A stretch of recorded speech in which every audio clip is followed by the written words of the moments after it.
Attorney Vic Rodriguez, walang talo, matalino, mabait, honest, number 56 sa ating balota. Welcome, Attorney Vic Rodriguez. Thank you, Pete. Thank you, everyone. Good morning. And as mentioned by Pete, thank you for being here on a short notice. Alam naman ninyo na ang buhay ng kandidato, basta't may opportunity maghumarap sa mga kaibigan natin sa both traditional and social media, ay ating ginagampanan para din nalalaman ninyo yung ikot ng kampanya. And I'm here in Davao to take part later tonight, this afternoon rather, sa gagawing pagtitipon ni pangungunahan ni Pangulong Duterte at ni Mayor Baste Duterte. At yes, maybe you will be more interested doon sa case update natin sa Korte Suprema regarding the petition for certiorari and prohibition, questioning the constitutionality of the 2025 budget.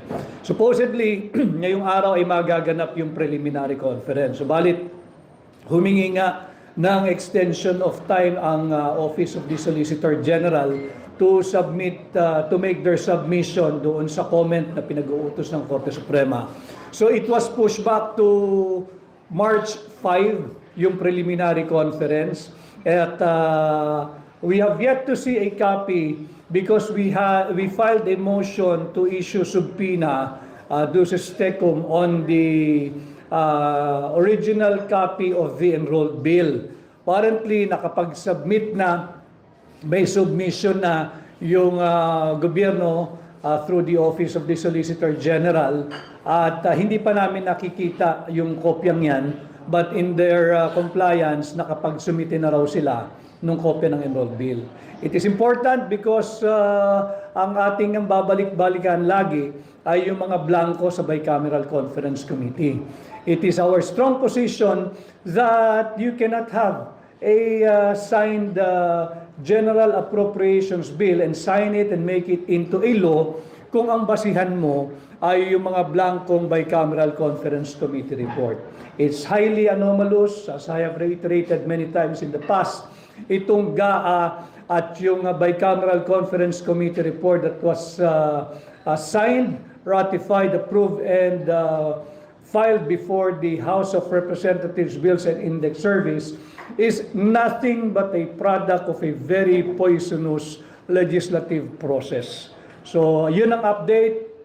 The April 1 oral argument to be held in Baguio, tuloy din po iyan. We just also filed last week, I think last Friday, ay nag-file na yung mga abogado ng isa pang omnibus motion to issue a restraining order para hindi na magamit pa yung nalalabing pera o pondo na nakalagak dyan sa what we are contesting now as the unconstitutional 2025 budget. Because as you know, based on the report regarding the allotment and release order made by the DBM, 65% of the budget for 2025 had been released sa mga iba't ibang ahensya or departamento. And we are only relying on what was released in the online news of the portal of Business World Online. At nakalagay din doon of the 65% budget released by DBM, 41% daw ng budget ng Department of Public Works and Highways ay nai-release na. Yung papunta dyan sa mga infrastructure projects perhaps. And yung almost half a trillion pesos, hindi half a billion, half a trillion pesos ay nai-release na rin pagdating naman sa mga unprogrammed appropriation. Well, if that is the case, we have yet to hear any explanation from them kung talagang 500 billion plus na doon sa unprogrammed appropriation ang na-release. Bakit nauna o binigyang prioridad yung unprogrammed appropriation? Wala ngang pondo for that. So yan yung ating update and hopefully the Supreme Court will also feel the sense of urgency that most of the Filipinos are feeling now na hindi maubos itong pera natin at yun nga, lagi ko sinasabi, ito ay produkto, this is a product of a very poisonous legislative process at dapat itong mapigilan. And we are also very, very happy hearing now the issue of PhilHealth being elevated into a higher form of discourse wherein the honorable members of the Supreme Court are questioning where is the money. Essentially, in political language, it's questioning yung mga dapat nating tanungin, where is the people's money? Saan ninyo linalagay? Very, very revealing yung nangyari dyan sa oral argument sa PhilHealth. Although that is not yet our case, it's the PhilHealth case filed prior to our case. Na yung 60 billion hinahanap apparently to fund infrastructure and administration, meron na palang funding.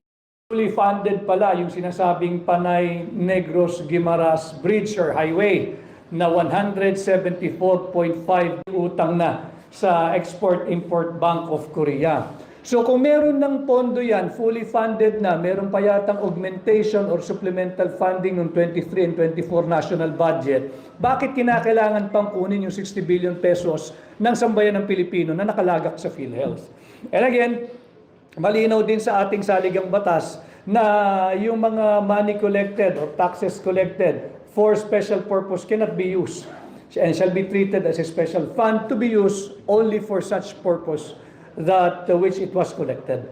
So malinaw yan, maganda umuusad yung mga kaso questioning the constitutionality of the 60 billion pesos PhilHealth Fund kinuha ng Executive Department at ito ang 2025 constitutionality of the budget na ating kini-question. Yun lamang, I think that's the update from my end, and I am now open to take your query or question. Thanks, Davao. Yes, I'm Maya Benitez Davao. Attorney, do you think ito postponement with the conference will affect the decision of the Supreme Court?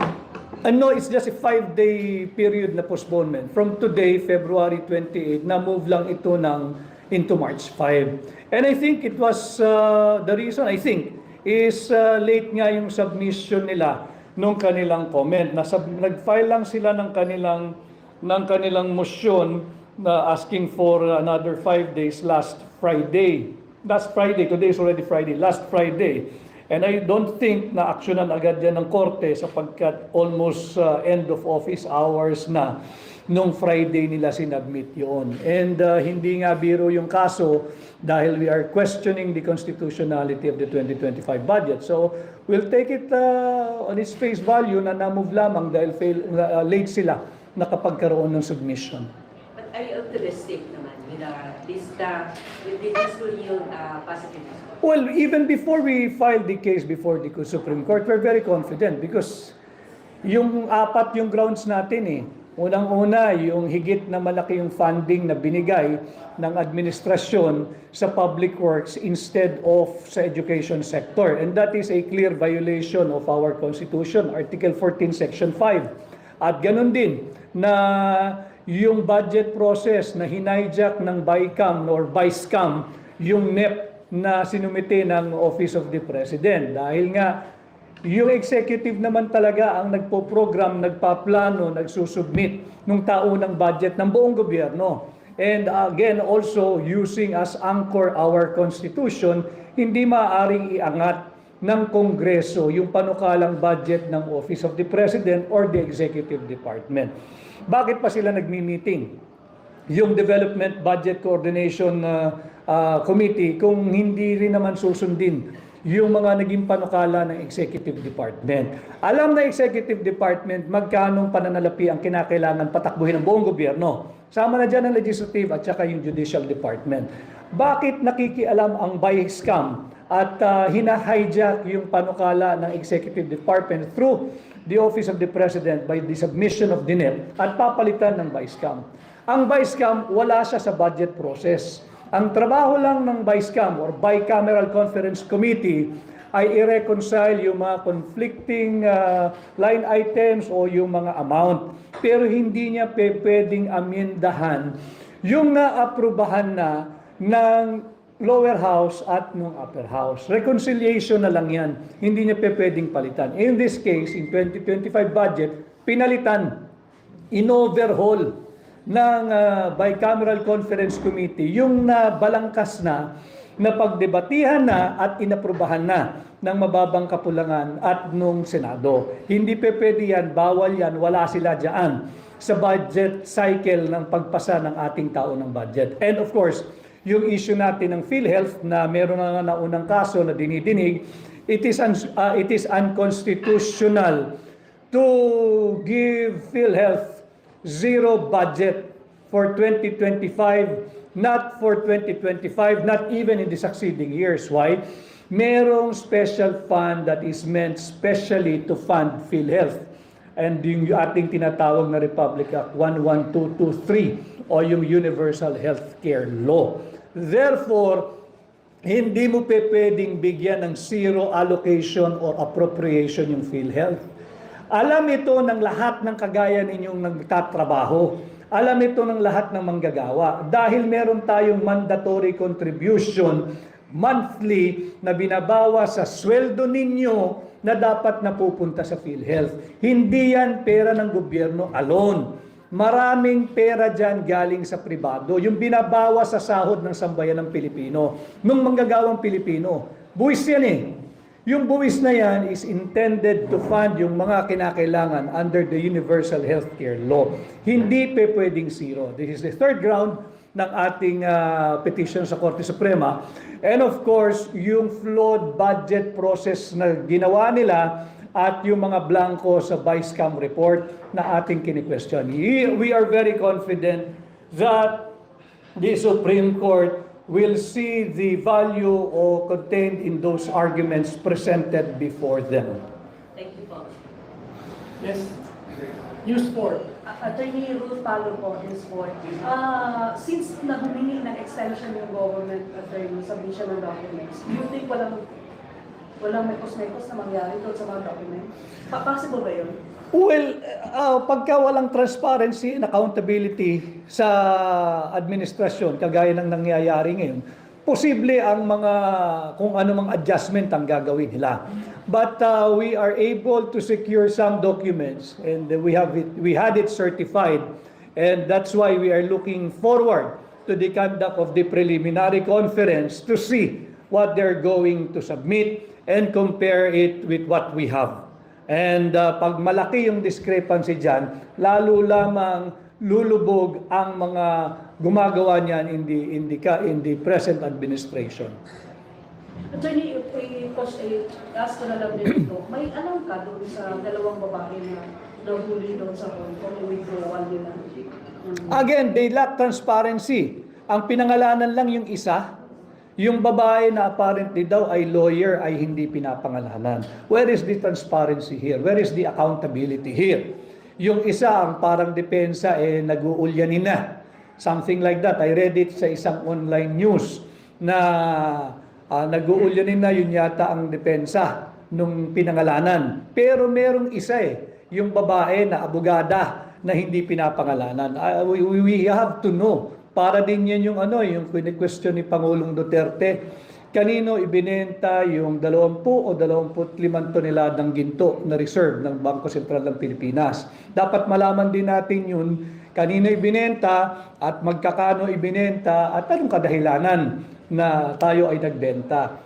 Sinasabi na maganda daw ang presyo kasi ng ginto nung mga panahon na ibinenta yun, kahit ngayong ka bumili ng ginto, palitan mo yung binenta mo, abonado pa ang gobyerno. Dahil higit na mataas ang presyo ng ginto ngayon, kumpara nung panahon na ito ay ibinenta. At hindi ito dapat na pag-usapan kung hindi rin lumabas sa isang international or foreign online news portal. Kaya dito makikita natin, in relation sa tanong ni Ruth, kulang talaga sa transparency ang pamahalaan ito.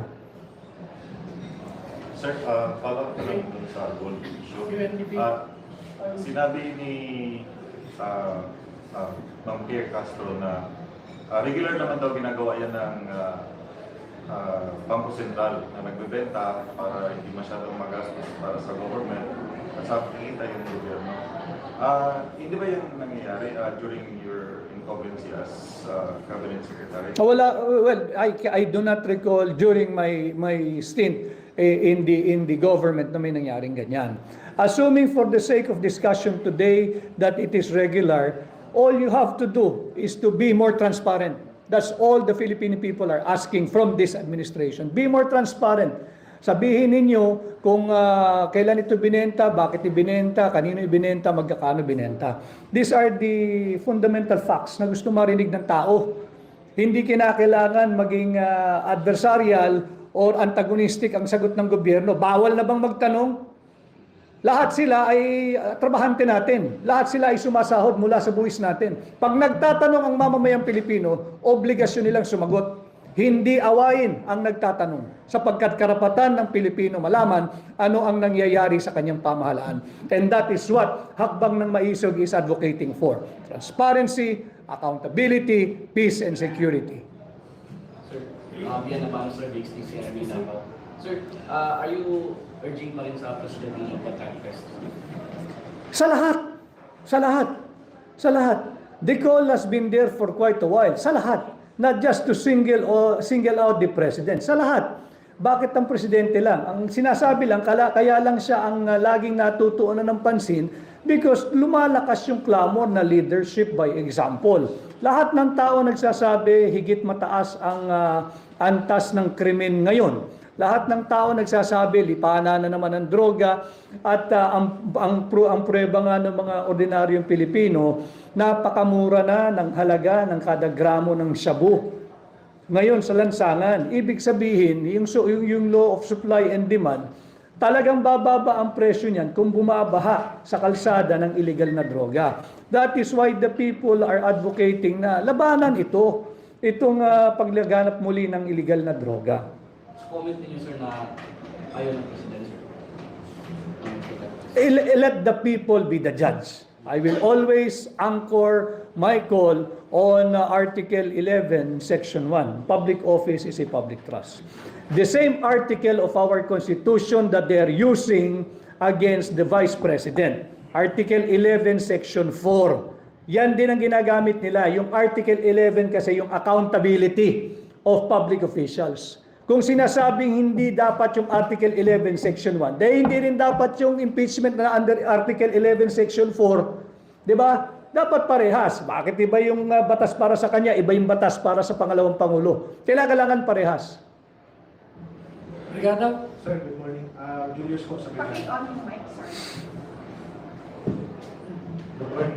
Yeah, good morning, Sir, Julius. Julius po sa Brigada po. Sir, any reaction po sa ating mga butante, yung itong ayuda po na ibigay during this period na hinihingi yung mga president na operator po ano-ano? Yung ayuda in the form of, let me be very clear.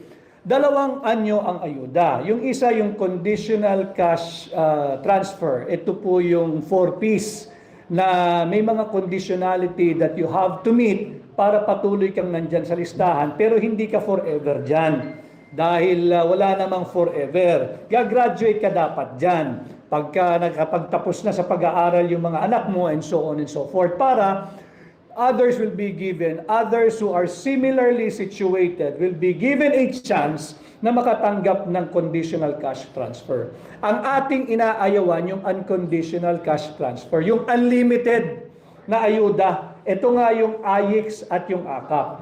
Hindi dapat ito ipagpatuloy sapagkat you are promoting a culture of mendicancy not just in government but amongst us Filipino people. Dapat siyang itigil. At hindi rin dapat na kinukuha yung precinct number, yung pangalan, and so on and so forth. Because this is a legal way of buying votes. Pero illegal pa rin yan. Dahil ginagawa ng campaign kitty nung mga incumbent at nung mga tiwaling mamambabata, senador at kongresista, itong AKAP at AYIX. Hindi yan ang kinakailangan natin. Hindi ito ang magtatawid at puputol sa kahirapan sa ating bansa. Ayaw ng Pilipino na nandilimos. Meron tayong dignidad. Gusto natin yung ating dangal, yung ating self-respect. Hindi natin kailangang manlimos at hindi rin tama na dapat gawing timawa ang mamamayang Pilipino ng mga tiwaling kongresista. Sir, follow up lang po, any reaction po sa mga survey na lumalabas po during this election sa mga senador? Ako, I'm just looking at May 12, 2025. The real survey is May 12, 2025. Let them win all the surveys out there between now and May 10. Basta kinakailangan, tangkilikin tayo ng tao sa May 12, 2025 because that is the only survey that will matter this midterm election. And I'd like to take this opportunity to remind the people, seryosohin natin itong midterm election. Let's take this as a referendum. Sang-ayon ba kayo sa unang 3 taon ng kasalukuyang administrasyon? Ang usapin ngayon ay inflation, corruption, poverty, unemployment, underemployment, criminality, and drugs. These are the issues that you should all use to measure whether or not you approve of this present administration. Because if not, then go for the Duterte approved and certified senatorial candidates. Let this serve as a referendum. Kung gusto niyo magpatuloy ang pagtaas ng pangunahing bilihin for the next coming 3 years, then huwag niyong tingnan ang mga kandidatong katulad ko na alyado ni Pangulong Duterte. Kung gusto ninyong higit pang tumaas ang kriminalidad at maglaganap ang droga at lumaganap ang kahirapan at kagutuman, then do not even consider us. Do not even consider me. Again, let this midterm serve as a referendum. Whether you approve of the way that this country is being governed, whether you approve of the way where this country is going. We are being led into perdition if we are not yet there. But we have a chance to correct yung misdirection ng administrasyong ito. Ituwid natin, pumili tayo ng tama ngayong midterm election. Next question from Bombo Radio. Good morning. Good morning. Alright. Attorney, first question po regarding sa impeachment trial ni VP Sara. Regarding po sa statement ni Senator Chis Escudero po na hindi niya raw po or hindi po siya pinipressure. What do you think of this po? Kasi last week po, parang napikon siya nung sinabihan siya na bakit niyo minamadali itong impeachment, this and that. And then the other day, nagpadala siya ng letter kay VP Sara, kay House Speaker Martin Romualdez, including the schedule or the calendar of the impeachment trial. So, what do you think of this? Ano ba ito? Parang pamamaraan nila to, of course, a diversionary tactic para kasi, di ba, the OSG is asking for another 5 days para pasagutin itong sinabi ng with regard the issue of bicameral. Nakikita natin na ang pinakamalaking diversionary tactic employed para pagtakpan itong incompetence and non-performance and of absence of any performance to show itong administrasyon ito ay yung impeachment complaint laban kay Vice President Inday Sara Duterte. Alam ninyo, kaya pinirmahan, andyan naman nakikita ninyo sa mga iba't ibang social media ng mga pumirma na kongresista, di ba? Sinasabi nila, sila'y naobligang pumirma dahil sila'y na-pressure lamang, hindi bibigyan ng pondo yung mga kongresista o yung distrito na hindi pipirma. Alam mo ninyo mga kababayan, hindi tama yung ganong reasoning. They signed that because out of principle. Hindi ito pumirma out of principle yung naniniwala silang dapat i-impeach yung impeachable officer. Sinasabi ng karamihan, sila'y naobliga, sila'y napilitan for fear na hindi mabibigyan sila ng pondo yung distrito nila. Hindi pwede yun. No taxes without representation. Saan ba galing yung pondo kada distrito? Di ba sa buwis? Paano mo ngayon gagawing hostage yung mga kongresista at yung mga tao sa distritong kinakatawan ng kongresistang yan? Taxpayers yung mga yun. Hindi pwedeng zero budget or zero funding ang kada distrito. Buwis nila yun eh. Buwis nila yun. Kasi kung susundin natin na pagka hindi ka nakipaglaro o hindi ka sumunod sa kapritsyo ng mga namumuno sa House of Representatives, wala kang budget, para mong sinasabi, huwag tayong lahat magbayad ng buwis. Bakit? Wala kang representation eh. Hindi pwedeng magsalita yung kinatawan mo. Dahil pag nagsalita na hindi sang-ayon dun sa gusto ng mga nag-ahari-harian sa House of Representatives, zero budget ka. But pera ba nila yun? Taxes yan. Taxes yan. Kung ganyang landas ang ating susundin, you are encouraging people not to pay taxes. Why? Wala akong representation eh. Kaya nga representative ang tawag sa'yo, kinatawan lang kita. At yung mga pumirma, mga kababayan, singilin ninyo yung mga mambabatas ninyong pumirma. Singilin ninyo, nagkaroon ba ng public hearing? Nagkaroon ba ng public consultation bago sila pumirma? Kinonsulta ba nila yung kanilang mga employer? Sino employer ng mga mambabatas? Hindi ba yung tao sa distrito nila? Kaya ngayong midterm, kunin din natin itong pagkakataong ito. Maraming humihinging kongresista at mga senador ng renewal or extension of their employment contract. Yung mga kongresista, 3 years lang ang kanilang employment contract. Yung mga senador, 6 years.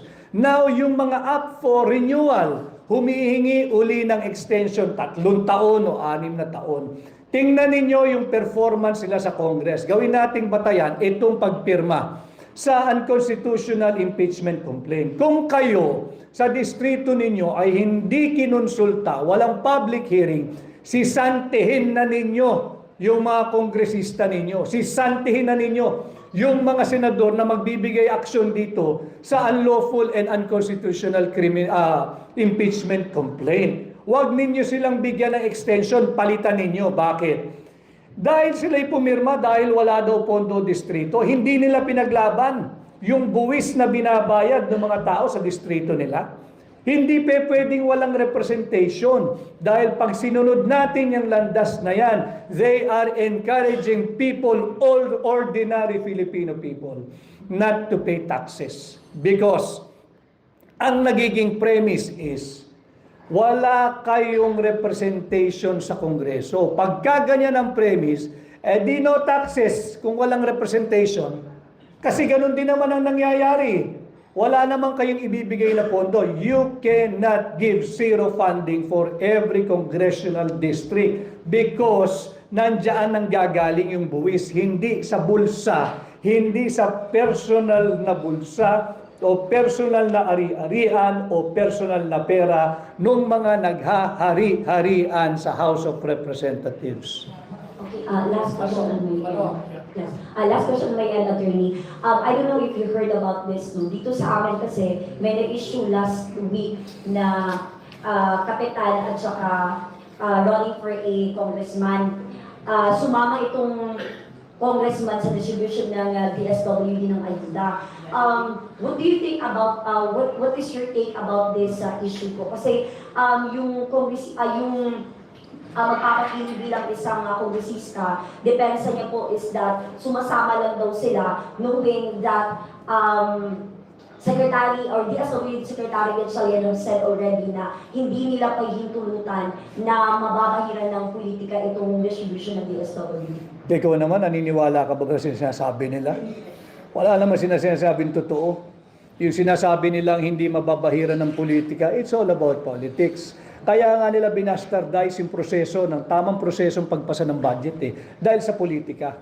Yung budget ng 2025, hitik-siksik, liglig, umaapaw ng politika ito. Hindi developmental budget ito. Hindi developmental budget ito. Ito'y panay politika. Ang masaklap, yung pera nating Pilipino, ginagawa nilang personal campaign kitty nila na hindi natin dapat payagan. And from my end, bilang namumuno ng tunay at may isog na opposition, dinala natin yung issue sa Korte Suprema. Nag-file tayo ng kaso questioning the legality, the constitutionality, the validity of this anomalous, highly irregular, and unconstitutional criminal 2025 budget.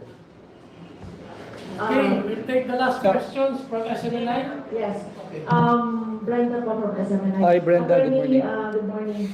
Before my question, I'm just gonna mention that there was a video footage on one of the rallies of the administration slate where Bongbong Marcos was there, and there were people na they were shouting Duterte. So would you consider those who are aligned with the administration, the candidates for senators, yung pag-align nila sa administration, can it be considered a kiss of death considering po sa declining trust of the people sa administration, considering po na yung mga nakalinya sa administration na kandidato ngayon were calling Bongbong Marcos before as thief, as like the likes of Pacquiao.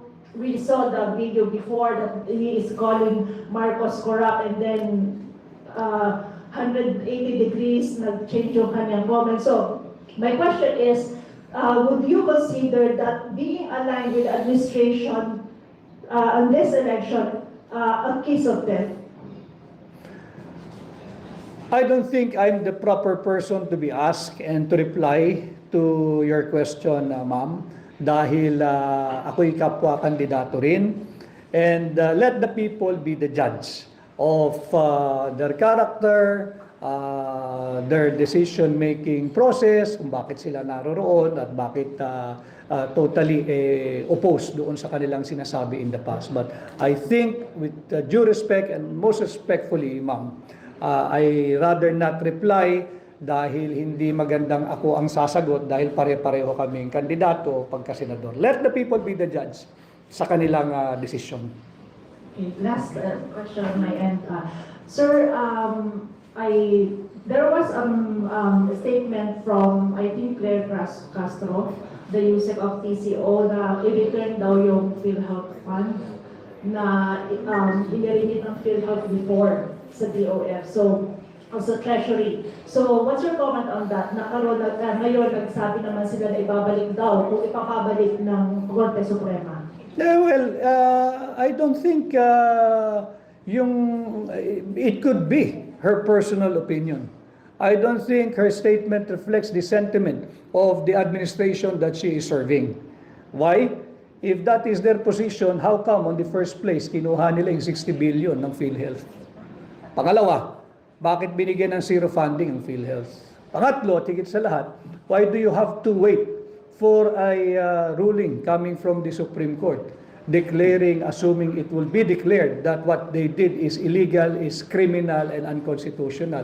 Hindi ba dapat tayong lahat, especially on the part of the executive department, the president no less, being the chief implementer of all the laws of the land, na dapat nalalaman niyang hindi tama yung ginawa nila? So bakit kinakailangan tayong bumalik sa punto na mapinag-uutusan kang isoli yung illegal na kinuha mo sa kaban ng gobyerno, sa kaban ng PhilHealth? So I think, again, they lack transparency and there's no clear accountability under this administration. So tingnan natin, baka later on yung statement na yan will be denied or be refuted by somebody who has a higher pay grade than the one who made that statement. So ako, antayin natin dahil yun nga, alam nyo na palang illegal, bakit nyo pa ginagawa? Okay, thank you so much. This ends our press briefing this morning. But can we invite you all to cover this afternoon's events so that maraming mga issues ma-pick up mamaya. That's, I think, 4 o'clock sa Aswela ko. That's the Hongkong Tatawang Lungsod Youth Assembly. Daghang salamat. Thank you so much.